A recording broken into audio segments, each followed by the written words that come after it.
आज दुनिया की सबसे बड़ी पार्टी यानी बीजेपी का स्थापना दिवस है, लिहाजा देश भर में बीजेपी कार्यकर्ताओं की तरफ से कार्यक्रमों के आयोजन की तैयारी है।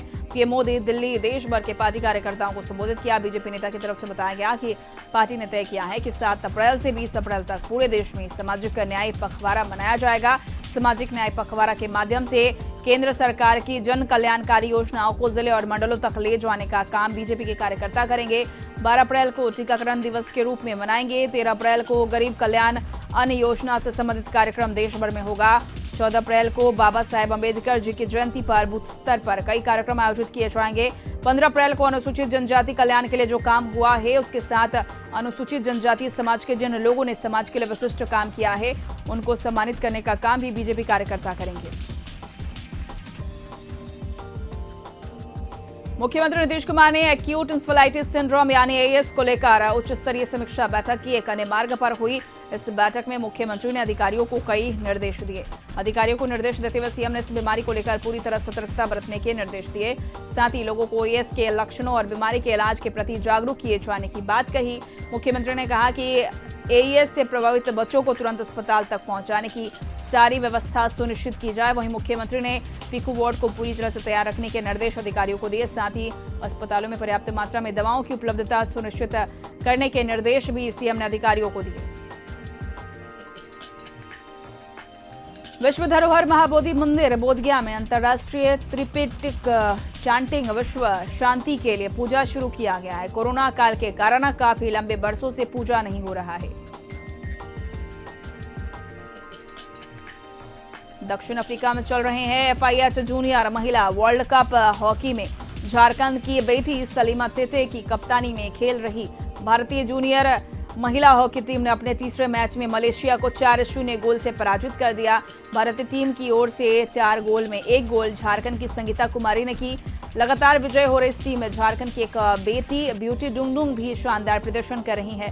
भारतीय टीम इससे पूर्व वेल्स और जर्मनी को भी पराजित कर चुकी है। भारत का क्वार्टर फाइनल 8 अप्रैल को कोरिया के साथ होगा। भारतीय टीम को हॉकी झारखंड के समस्त पदाधिकारियों की ओर से बहुत बहुत बधाई। प्रखंड के फीतालोटा चांपाटार में मंगलवार को चुआर विद्रोह के महानायक शहीद रघुनाथ महतो की शहादत दिवस पर अमर शहीद रघुनाथ महतो के जीवन पर आधारित फिल्म का प्रीमियर शो का आयोजन किया गया, जिससे पूर्व विधायक सुदेश महतो, विधायक लंबोदर महतो समेत अन्य अतिथियों ने प्रतिमा पर माल्यार्पण कर श्रद्धांजलि अर्पित की। पूर्व विधायक सुदेश कुमार महतो ने कहा कि स्वतंत्रता आंदोलन के सबसे शुरुआती दौर में लोगों को एकजुट करना मुश्किल ही नहीं नामुमकिन था। ऐसे में ब्रिटिश हुकूमत के काले कानूनों के खिलाफ जनमानस को संगठित कर चुआर विद्रोह के शंखनाद करने वाले प्रथम स्वतंत्रता सेनानी अमर शहीद रघुनाथ महतो को इतिहास के पन्नों में संक्षिप्त परिचय दिया गया। हमें इस परिचय को बड़ा करना होगा। हम शहीद रघुनाथ महतो की संघर्ष गाथा को देश दुनिया तक पहुंचाएंगे। मंत्री सत्यानंद भोक्ता के ट्वीट के बाद लोहरदगा में प्रशासन सक्रिय हो गया है। शहरी क्षेत्र के रहने वाली अर्चना कुमारी ने राशन कार्ड नहीं बनने के बाद ट्वीट किया था, जिसके बाद मंत्री सत्यानंद भोक्ता ने लोहरदगा डीसी को ट्वीट कर मामले को संज्ञान में लेकर कार्रवाई करने का निर्देश दिया है। 2 वर्षों के बाद रामनवमी को लेकर उत्साह चरम पर है। लोहरदगा में मंगलवार की रात विभिन्न रामनवमी अखाड़ों और समितियों द्वारा शहर में भव्य तरीके से मंगलवारी जुलूस निकाला गया। इसमें बड़ी संख्या में श्रद्धालु शामिल हुए। इस बार रामनवमी पूजा महोत्सव धूमधाम से मनाने की तैयारी का अभ्यास मंगलवारी जुलूस को देखकर ही लगने लगा है। केंद्रीय महावीर मंडल के नेतृत्व में पूजा की तैयारी जोरों पर चल रही है। रामनवमी पूजा को लेकर मंगलवारी शोभा यात्रा निकाला गया। आर रामकुमार लोहरदगा के नए एसपी बनाए गए हैं। आर राजकुमार पुलिस अधीक्षक नगर धनबाद के पद पर पदस्थापित थे। लोहरदगा एसपी प्रियंका मीना के कार्यकाल में नक्सली मामलों में कई सफलताएं मिली। अपराध और उग्रवाद पर नियंत्रित रहा। चतरा में शहर के गुदरी बाजार स्थित अशोक शाव के 2 मंजिला मकान में आग लग गई। उसमें दम घुटने से एक व्यक्ति की मौत हो गई। सदर थाना के सहायक अवर निरीक्षक शशिकांत ठाकुर की साहसिक कदम से एक युवती को घायल अवस्था में लाया गया। सदर अस्पताल में भर्ती कराया गया, जहां पर उसका इलाज चल रहा है। कश्मीर में आतंकियों के हमले में शहीद हुए मुंगेर के लाल विशाल का पार्थिव शरीर मुंगेर पहुंचा, जहां लोगों ने शहीद के सम्मान में भारत माता की जय के नारे लगाए और आज उनका अंतिम संस्कार पूरे राजकीय सम्मान के साथ सुल्तानगंज घाट पर किया जाएगा। अंतिम संस्कार में शामिल होने के लिए सीआरपीएफ के कई वरीय अधिकारी के अलावा जिला बाल और जिला प्रशासन के कई अधिकारी रहेंगे।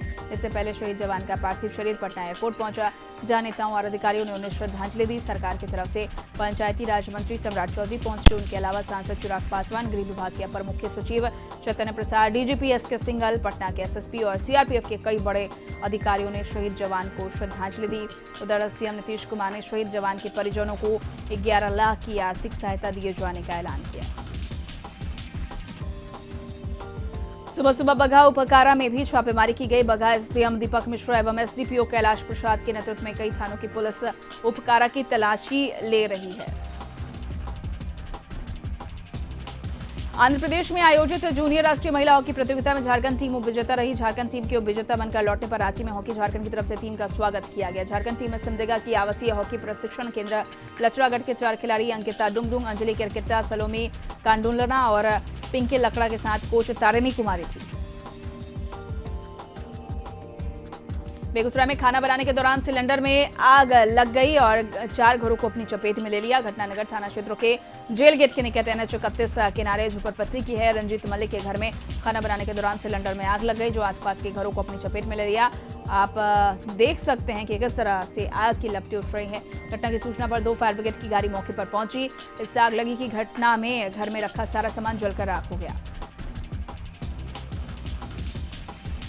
बिहार बीजेपी के प्रदेश अध्यक्ष संजय जायसवाल ने तेजस्वी यादव के उस बयान पर पलटवार किया है जिसमें तेजस्वी यादव ने कहा था कि बीजेपी में सीएम पद के लिए कोई चेहरा नहीं है। जवाब में संजय जायसवाल ने बीजेपी के हर एक कार्यकर्ता मुख्यमंत्री का चेहरा है, लेकिन आरजेडी में ऐसा नहीं है। आरजेडी में आज तेजस्वी मुख्यमंत्री के हकदार है, तो आने वाले समय में तेजस्वी के बेटे मुख्यमंत्री पद के हकदार होंगे।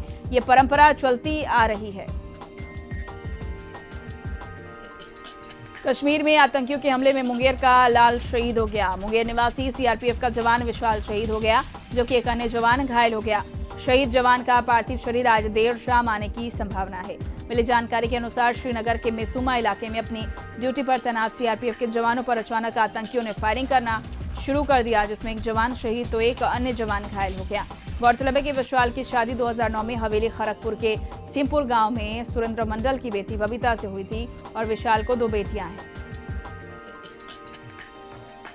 वहीं बिहार के सीएम नीतीश कुमार ने जम्मू कश्मीर की घटना पर गहरा दुख जताया है। उन्होंने ट्वीट में लिखा है कि जम्मू कश्मीर के पुलवामा में आतंकियों द्वारा बिहार के पश्चिम चंपारण के रहने वाले 2 मजदूरों पर फायरिंग की घटना दुखद है। स्थानीय आयुक्त को समन्वय स्थापित कर हमले में घायल दोनों मजदूरों के समुचित इलाज की व्यवस्था सुनिश्चित करने का निर्देश दिया गया है। बगहा से कश्मीर में कमाने गए मजदूरों में 2 मजदूर आतंकवादियों की गोली से जख्मी हो गए हैं। दोनों जख्मी पिता और पुत्र हैं। दोनों लोगों की पहचान चौतरवा थाना क्षेत्र के सिकटौर गांव के जोखू चौधरी और पुत्र पतिलेश्वर चौधरी के रूप में हुई है। परिजनों ने बताया कि विगत 7 मार्च को कमाने के लिए इस गांव के लगभग 100 लोग कश्मीर गए थे और उन्हीं लोगों के साथ दोनों पिता और पुत्र भी कमाने के लिए चले गए। साथ ही काम करने गए लोगों ने सूचना दी थी कि दोनों पिता पुत्रों को गोली लगी है। जैसे ही घटना गांव के लोगों तक पहुंची, बाहर कमाने का गांव में चीख पुकार मच गई। पूरे गांव में भय और दहशत का माहौल बन गया। श्रीमती देवी ने बताया कि हमें बाहर का पैसा नहीं चाहिए, हमें तो नमक रोटी खाकर ही हम गुजारा कर लेंगे, लेकिन उनकी सकुशल वापसी हो जाए, यही भगवान से प्रार्थना करते हैं। नालंदा में राजगीर थाना क्षेत्र में बाइक सवार 3 युवकों को ट्रक ने टक्कर मार दी। टक्कर इतना जोरदार था कि बाइक पुल के नीचे गड्ढे में गिर गई। इस हादसे में तीनों की मौत हो गई। सभी मृतक राजगीर थाना क्षेत्र के ही राम हरिपिंड मोहल्ले के रहने वाले बताए जा रहे हैं। सभी लोग आयुष फैक्ट्री के पास मजदूरी करने के लिए गए थे। वापस लौटने के दौरान तीनों एक ही बाइक पर सवार होकर वापस अपने घर आ रहे थे और इसी दौरान आयुष फैक्ट्री के पास पीछे से आ रहे ट्रक ने टक्कर मार दी, जिससे बाइक पर सवार तीनों पुल के नीचे गड्ढे में जा गिरे, जिससे 2 की मौत घटनास्थल पर ही हो गई, जबकि तीसरे ने इलाज के दौरान दम तोड़ दिया। बेगूसराय में एक बार फिर बेखौफ बदमाशों ने स्वर्ण व्यवसायी से करीब 20 लाख रुपए के जेवरात और 60,000 रुपए नगद लूट लिया। ये घटना बकरी थाना क्षेत्र के बकरी बाजार की है। बताया जा रहा है कि ज्वेलरी दुकान के मालिक राजाराम अपने बेटे विकी के साथ दुकान बंद कर बाइक से अपने घर सालोना जा रहे थे। तभी बाजार में ही बाइक पर सवार 3 बदमाशों ने व्यवसायी को रोक लिया और 3 राउंड फायरिंग कर व्यवसायी से रुपए और जेवर के भरे बैग लूटकर फरार हो गए। लूट की घटना से स्थानीय व्यवसायियों में काफी आक्रोश है। बकरी विधायक सूर्यकांत पासवान भी मौके पर पहुंचे और बेगूसराय में बढ़ते अपराध पर पुलिस प्रशासन पर हमला बोला। विधायक ने कहा कि लगातार बेगूसराय और बकरी में अपराधी स्वर्ण व्यवसायियों को निशाना बना रहे हैं। बकरी बाजार में पुलिस पिकेट बनाने की मांग सदन में की गई थी और उसे भी सरकार ने नकार दिया। अगर बदमाशों की जल्द गिरफ्तारी नहीं होगी तो आंदोलन किया जाएगा।